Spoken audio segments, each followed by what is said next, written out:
Okay, welcome. So I am joined today by our psychotherapist, Katie Chance. Hello. Say hi, Hi. Katie. Hi, everyone. So this is just for the community. As I said, guys, this is all for you. I gave you a little bit of kind of detail on what we're going to run through today. But we are going to be doing these on a more regular basis, a little bit more interactive. And I feel, and both me and Katie feel that these could really help you. So first and foremost, for those of you who don't know Katie, I just want to offer her over and give a little bit of an introduction. So, Katie, would you take Yeah, it away? so I'm Katie. I'm a clinical hypnotherapist and psychotherapist. So I support, generally speaking, majority of my practice, I support with overwhelmed, mainly women who are struggling with anxiety, stress, confidence issues, sleep, general sort of like day-to-day living, which impacts them in lots of different ways. So I have been doing that now for coming up to 6 years. I'm based in Bedfordshire, but I also work online. And yeah, that's a little overview. Tom, your sound's gone. There we go. Back in the room. I was saying this is, the things you mentioned in terms of the clients that you deal with, obviously it's not always kind of performance or like fitness stuff, but this is exactly what our clients Yeah. deal with. And for those of you who don't know, Katie's trainings are within the app. So if you go to the community side of things, educational content, all of her trainings are there, and she uploads regular content every month, as do we all. So make sure you check them out. But today we're going to talk about the main topic of conversation today is breaking the cycle, emotional eating, perfectionism, and self-sabotage, something that a lot of you have dealt with, currently deal with. It comes in waves and troughs, but Katie's an absolute specialist in this, so we're going to run through this. So we've given you a brief kind of introduction in terms of Katie.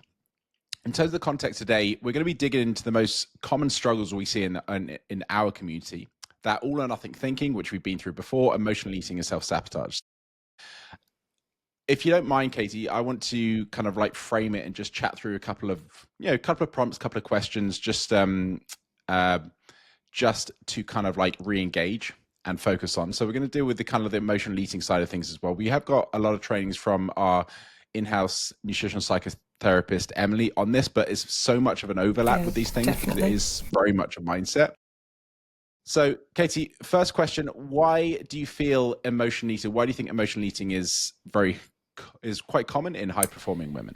Two reasons. So, firstly, because of the general day to day stresses that high performing women are under. So, busy jobs, managing a family, having to fit in, working out, eating well, all of those different things cause so many what we call different micro stresses. So if you're juggling all of those things, it's building up all the time. You've constantly got like a low level of chronic stress, and then that's what builds your brain to want to rely on food more, which I can go into a little bit more detail in a minute. So that side of things 100% is one of the main drivers. And then coming sort of as a result from that anyway, the pressures that high performing women tend to put on themselves. If they are, if they're competing, if they're in a high pressure job, they'll be getting pressure from all directions, and that means they're used to, you know, working well under pressure. So then we tend to put more pressure on ourselves to be perfect in everything. We feel that we then can't sustain that, and that's when that sort of self-sabotage, emotional eating kicks in even more. Yeah, 100%, and families as Yeah, well. yeah, definitely. Yeah, obviously dealing with that as well. Coming home, once they escape the stresses of work, coming home to the stress of the family life and Oh providing and all god, that kind yeah, of stuff. And that's a yeah. massive, yeah, massive emotion. What emotions do you feel are usually at the root of these patterns? Um, Stress, 100%. So, like I just said, from all of those little things. So, when we talk about stress, I think people tend to think stress is like, you've had something really bad happen or you've got a big situation going on. But it's not. It's just like those little things that we've mentioned day to day that just build up the chronic low. Yeah, Micro exactly. And that stresses. builds up like to, Yeah, I yeah, remember you mentioned this chronic before. stress. And then that's when your brain is basically on that fight or flight mode all the time. And when you're in that fight or flight mode, that's when your brain thinks, right, I need to survive. Main things that you need to do to survive is to eat.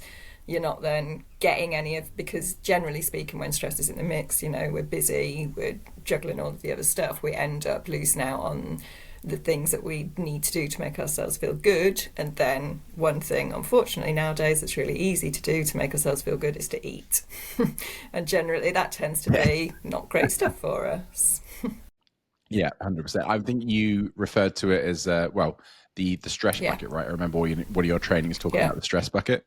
It's those kind of micro stresses that kind of yeah, filling up, and it's kind of what gets you over the yeah. edge. It's not actually the big stresses, really. It's the micro stresses Yeah, that yeah, cause the absolutely. Because the issues. big stresses, we have to come up, don't they? We all have to deal with them. There's always going to be things in life, but then it's those little day-to-day things. And if we are constantly like juggling everything, which of course we all have to juggle stuff, but it's when that then becomes out of control.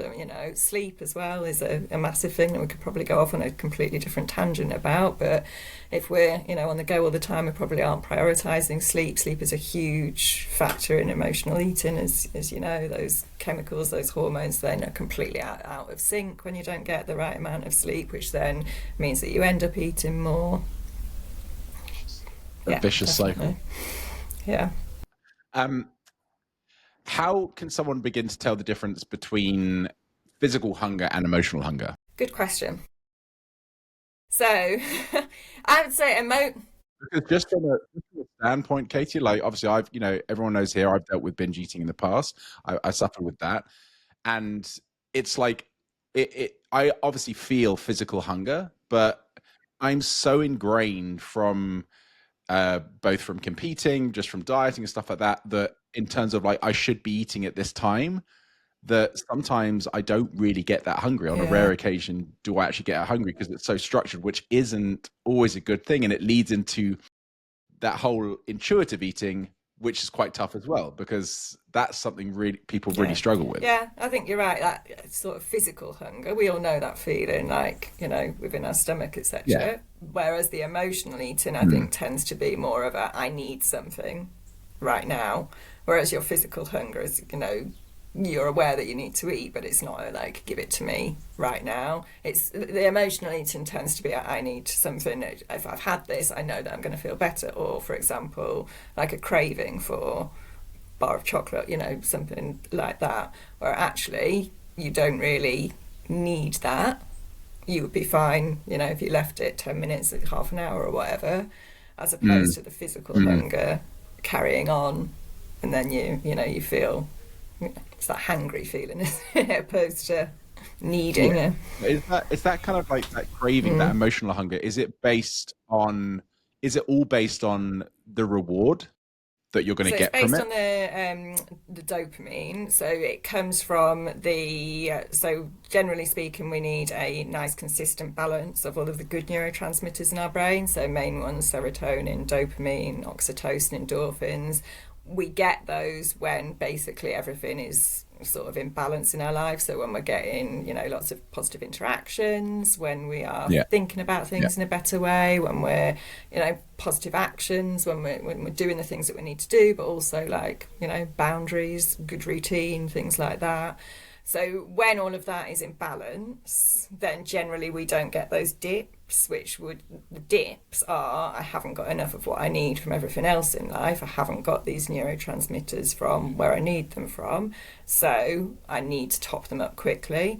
And that comes from dopamine is the quick fix. So where it comes back to, so obviously we used to go out to hunt to get our food. So that was the dopamine, like its sense of reward. We would go out to hunt, we would eat the food. That's where the dopamine comes from.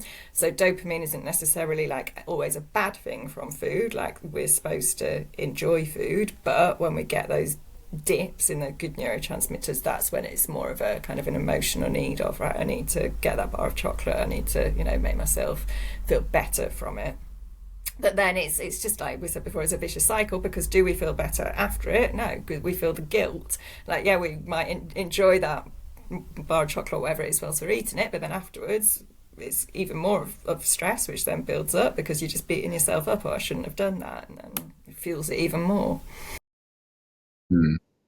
I mean, we always make sure, and we always put it as during an onboarding process with every client, that we try and like all this talk about kind of fasting, the benefits and stuff like that. Like a lot of women are getting into that, and some people are saying it's By the way, fasting for women is not optimal by any means or way possible. There are a few nuances to it as well, which I've explained in previous trainings. I'm not going to now.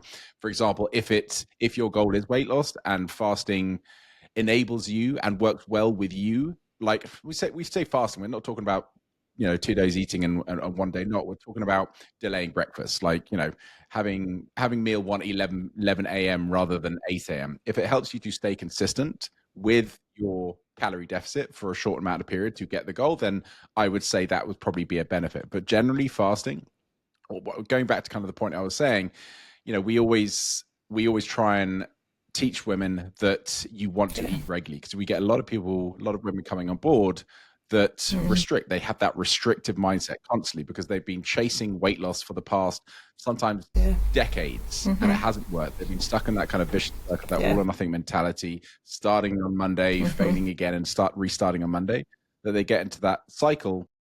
And it's that restricted mindset in terms of, okay, if I delay breakfast and I don't eat for the first part of the day, and then they get to the evening, whereas yes, it's an emotional response essentially, but it's also a hunger response because they've been restricting through most of the day. So there are so many there's so many prongs to this, that it's quite hard for us as coaches and them to analyze exactly what is going on.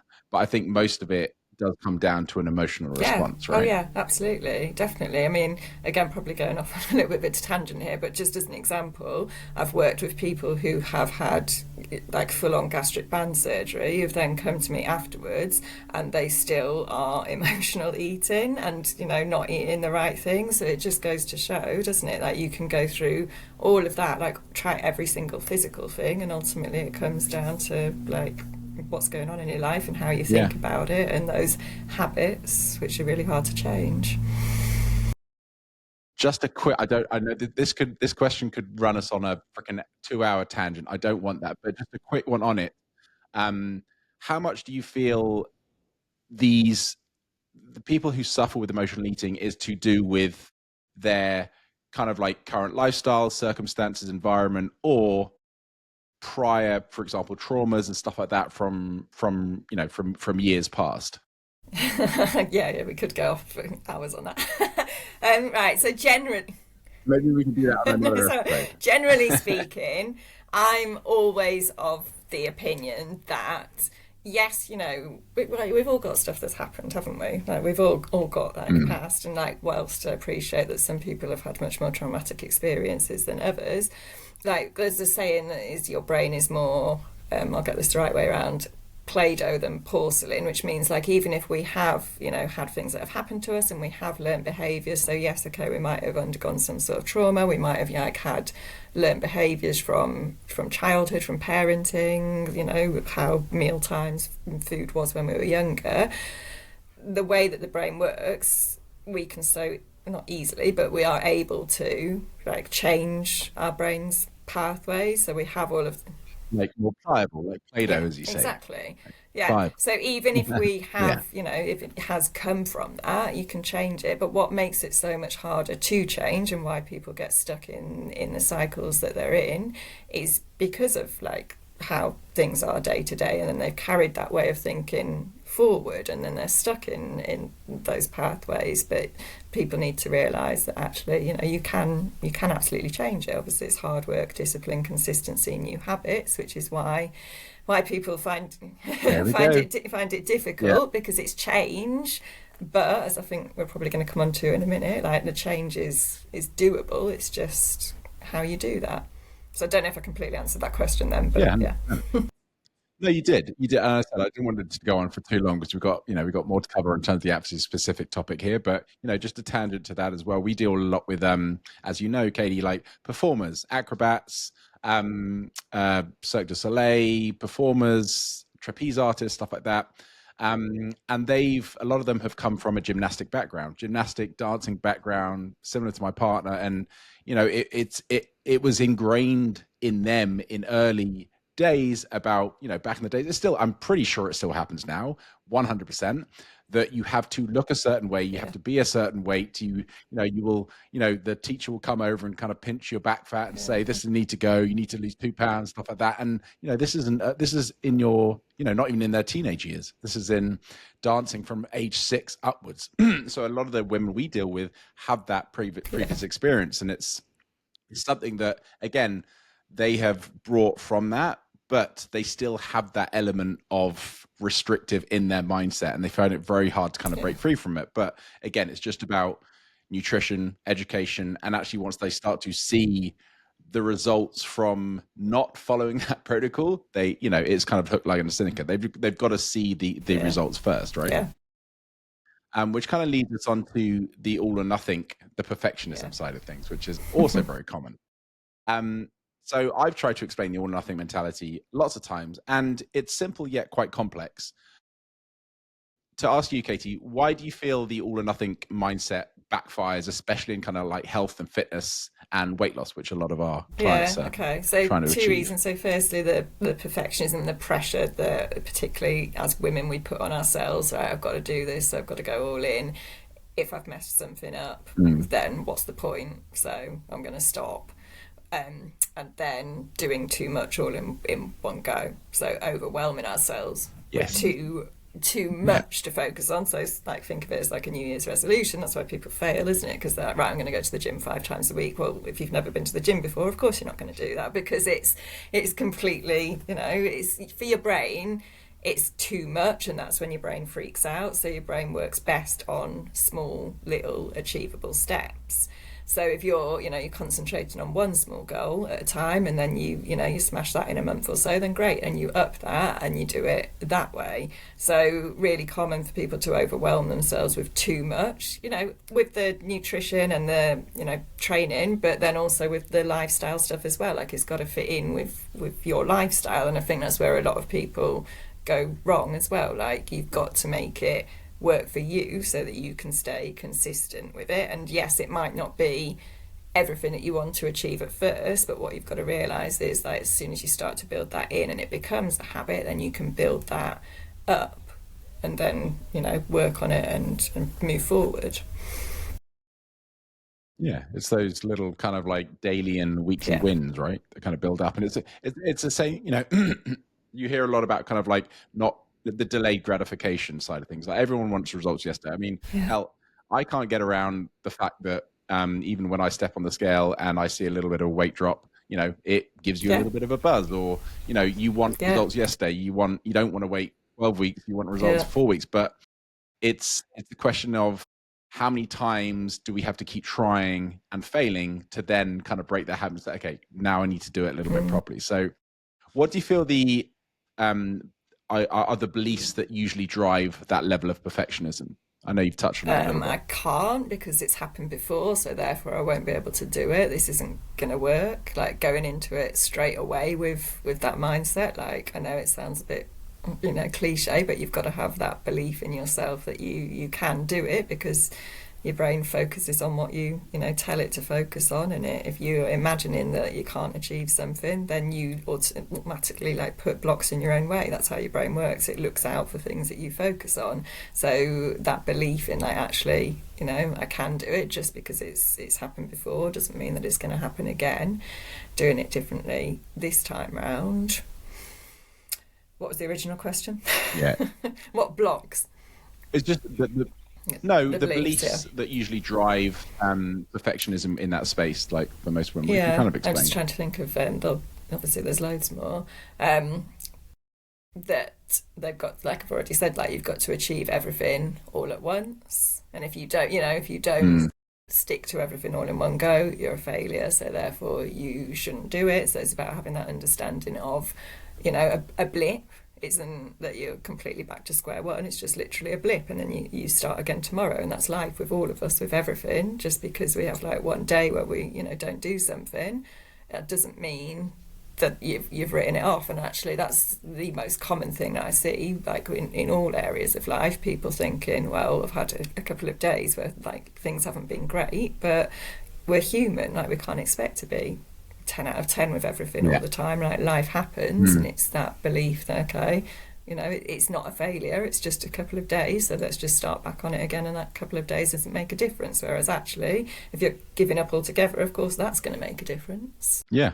Yeah. 100%. And it's like, it's one of those things that I forgot what I was going to say, but it's one of those things that, you know, where I feel like, and this is so common, and please don't take this the wrong way, the people who will listen, because I do it myself and I know everyone does it themselves. But in terms of like, we all kind of like turn into idiots when we are thinking about our fitness and weight loss and stuff like that. Like if we look at things, if we had things on kind of a scale, if we had things out in front of us, is that, okay, I've tried this 25 times in the past 10 years and it hasn't worked, but I'm going to try it again and see if it works this time. It's just completely illogical. But there are so many kind of things that we try and convince ourselves, or this time it's going to be different, or and the way that you feel when you are motivated, that time on and that motivation may come from pain, from maybe a really shitty weekend. You're like, right, this time it's going to change. The way it can change from a Sunday night to a Tuesday morning is just Yeah. astronomical in terms of how it goes down. So it's one of those things that, if a plan isn't working, it's the wrong plan and you need to adjust. And once you start to change that plan, you actually start to create a little bit more consistency and sustainability along the way. And you are, after the first couple of weeks, you start to see that making a change within yourself. That's when I always say the intrinsic motivation comes on, and that's when we start to make better habit choices, because when we feel like, when you are stuck in that cycle of like failure in terms of everything that you've done in the past hasn't really worked and you're starting it again, you're not really, that you're motivated, but you don't really believe it. So your habits dictate that, and you don't normally make the habits, and then you just fall into the same prison than you did before. But once you change the plan, you actually start to see those things starting to work. You make better choices. You say no to things. You say yes to things that are going to be more beneficial towards your goal, Yeah. right? Yeah. It's This is where that kind of like domino effect starts to happen in a Yeah, positive like I said sense. before, it's about making it manageable and making it work for you, because there's a reason, like you said, why something hasn't worked in the past, and there's a reason why Yeah. people always end up going back to things like, Slimming World, Weight Watchers and stuff like that, because Yeah. Oh, Weight Watchers is out of oh business really? now. Yeah, it literally has went Okay. bust. Weight Watchers has finally gone bust, and they blame the GLP-1s, which I'm not surprised, to be honest.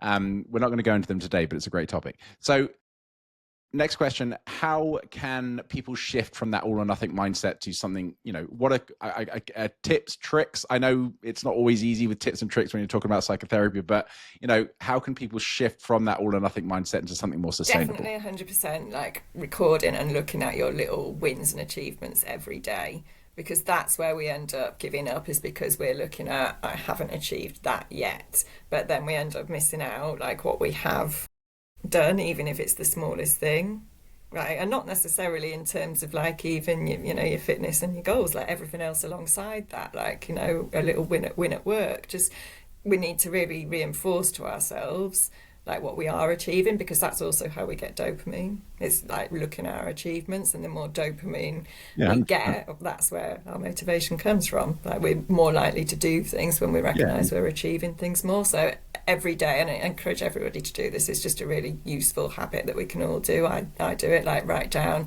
a few things every day that have been good, that we have achieved, and honestly it just gets your brain it gets it away from what we call negative bias, which is what we have to keep us safe and protect us, and always look out for danger, look out for things that are going wrong. But we don't need it so much nowadays, to shift that over to positive bias, which is actually, what are we achieving?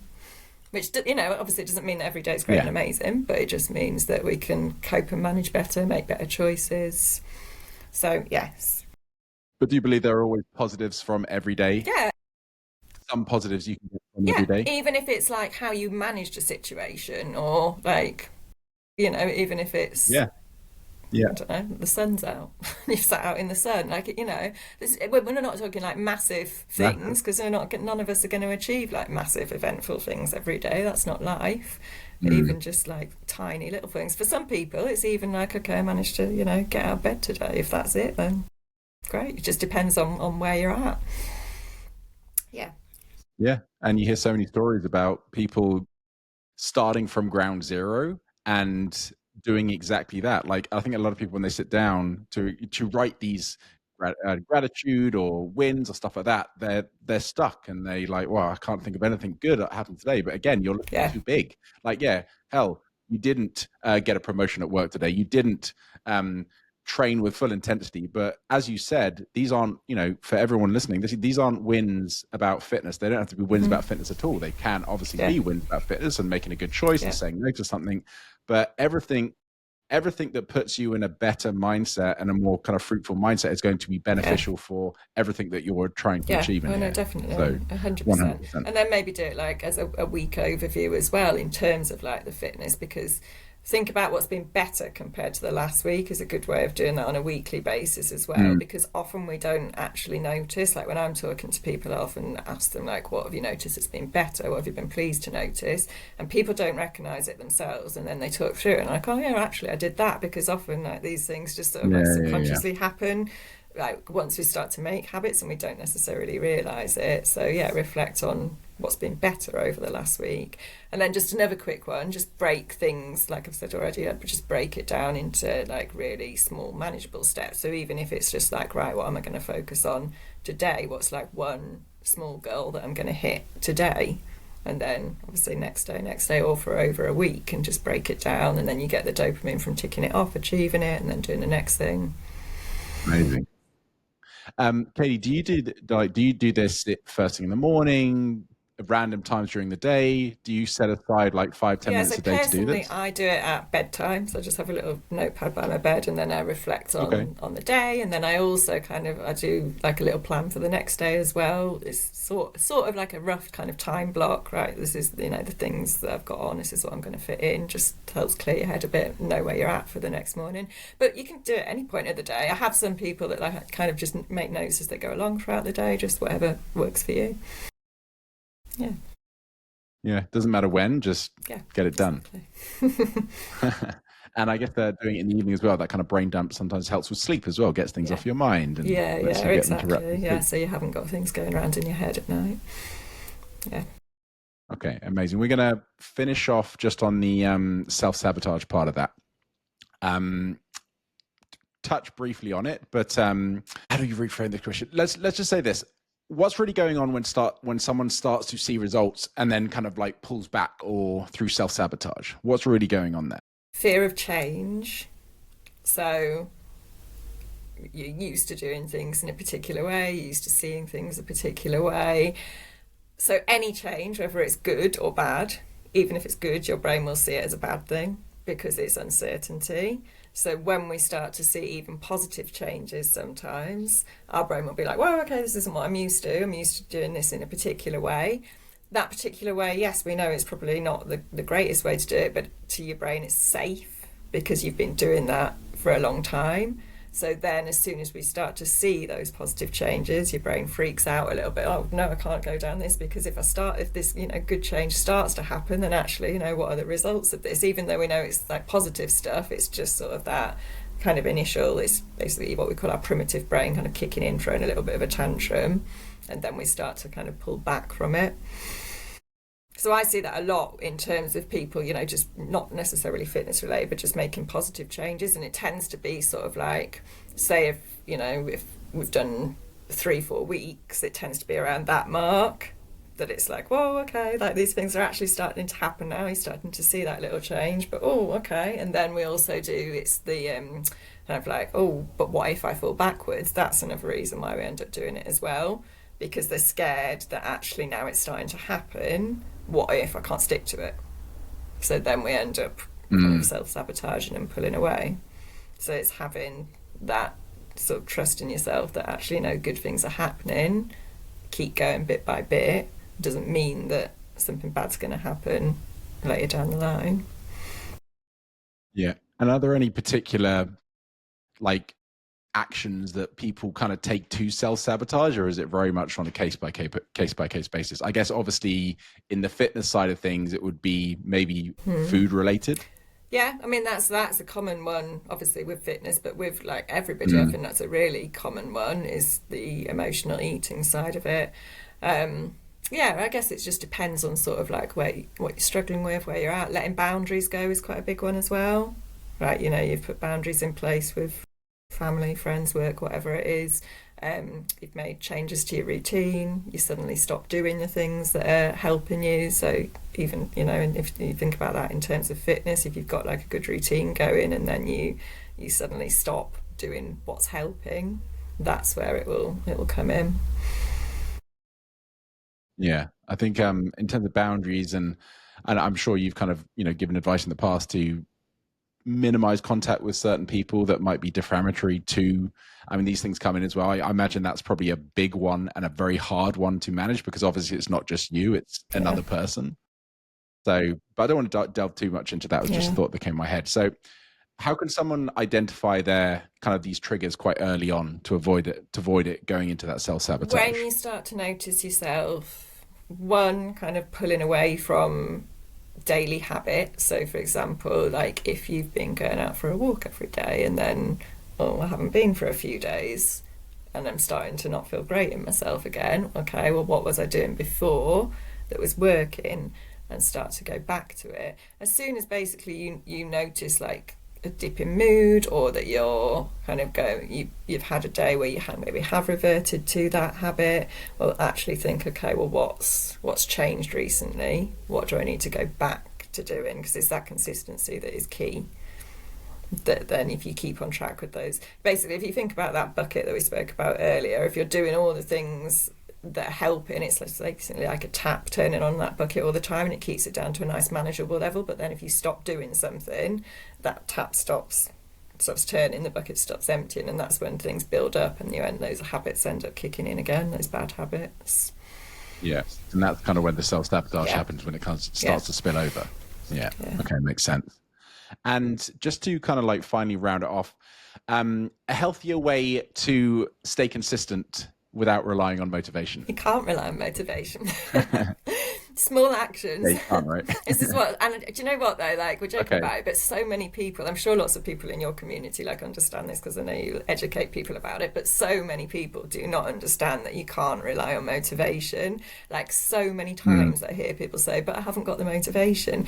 Well, yeah, you're not going to have the motivation because it doesn't just come to you. You've got to like take that action to then create it. So if you feel yourself like, okay, oh God, I don't want to do it, like, okay, small step, what's the first little thing that you can do? So even if it is that you'd normally go and do, just an example, like I'd normally do an hour gym session, okay, well, let me just do, 20 minutes today. And even if you just do that 20 minutes, it's something. But generally speaking, once you've done that short little thing, then you'll want to do the full hour or whatever it is. So just giving mm, yourself that small little target to then start to give yourself the motivation. Look at long-term goals as well. Like, think, why am I doing this? How's it going to make a difference? How am I going to feel once I've done it? Because people often only see like the short-term discomfort, and great, but once you've pushed past that initial discomfort, then that's when you start building the habits which are actually going to get you to the long-term goal. yeah, 100%. I mean, it's something that we frame when we deal with we have new clients come on board. It's obviously most people come to us for an aesthetic goal, whether it be kind of comp prep, whether it be our TBC program or body competence method. But we always try and dig a little bit deeper, because it's like, okay, that's great that you have an aesthetic goal and we can help Yeah, you achieve that, but what is the reasoning for you actually wanting yeah, to achieve that goal? What are the benefits you are going to get? Like, being able to, longevity, being able to stay healthier, to play with your kids and your grandkids, like, better relationship with yeah, your partner, all these kind of things that people don't yeah. always think of. It's something that I believe they do want, obviously, Mm-hmm. and they do, but they're only thinking about the kind of the aesthetic Yeah, side of things, but there's way more oh, to it than definitely. that. One quick one, that question, just to wrap it up. When people say, I don't have the motivation, what do they actually mean they don't have? Does that What, make maybe the sense? desire to, anyway, The yeah, desire, the actual goal, the yeah, want, like when they say they don't have the motivation to get going, is it just that they are somehow, I guess, kind of self-sabotaging themselves to start? And I guess this could be one of yeah. I many think a lot reasons, of it right? comes down to like the overwhelm of not knowing where to start, and Yeah, yeah, that's a big one. I would say like you need the right level of whelm, like not overwhelmed that you Yeah. don't get started, not underwhelmed that you probably won't even get started. You need kind of the right Yeah, level yeah, of yeah, whelm yeah, to yeah. actually get It's. started. I always say like it's something that makes you feel a little bit uncomfortable, but not too much that it makes you think, oh gosh, Yeah, like this is way too much. Like any yeah, yeah, change is yeah, always going to be a little bit of discomfort. I think it's yeah, it's probably yeah. the fear of discomfort as well. Again, lots of people. I think the world that we live in doesn't help. Like, Amazon, everything we get pretty much comes straight away now. That hasn't helped with like the way that we think about things. Like, we're all impatient, but yeah, it's actually realizing that we need to put in that little bit of work as well. But realizing that we can actually break it down into small steps. It doesn't have to be huge and overwhelming. It can be like a long term lifestyle change rather than you know let's change everything all in one go and not stick to it. Yeah, and that is, and I'm sure in your in your work with your clients, that is the ultimate. If people are viewing this as a lifestyle change, because it is, it's something that I know we're talking quite aesthetics here, which I know can be quite taken as quite vacuous at times, but for someone that actually like someone that wants to lose 60 or 80 pounds for Yeah, health benefits and obviously to feel a lot more confident about themselves, they will never be able to go back to their previous actions. Otherwise, they'll go back to how they yeah, were before. It is a yeah, lifestyle change, and you want that yeah. sustainability. There's nothing worse than constantly be stuck in that Mm-hmm. prism of dropping a load of weight and then putting it all Yeah, back on, dropping a load of weight. Because every time you do that, you drop your kind of self worth and your self belief that you can actually bring it off yeah. and keep it off. That I feel that does even worse for you than just not losing the Yeah, weight in the yeah, first place. definitely. Yeah. But Katie, thank you for your time. We're not going to run through any questions because I know we got over time and you've got things to do, but definitely we're going to put them through to the next one. But I just want to say thank you so much. We are going to be doing more of these. I think we would love, both me and Katie would love your feedback. So make sure you are giving us feedback when you've watched this. Pop on the WhatsApp group, either tag Katie and myself and just give us your feedback in terms of your biggest takeaways from this video. But once again, Katie, thank you so much for Thank you for joining me. having me. And pleasure. Have a great day. And guys, we'll speak to you soon. Thank you. Bye.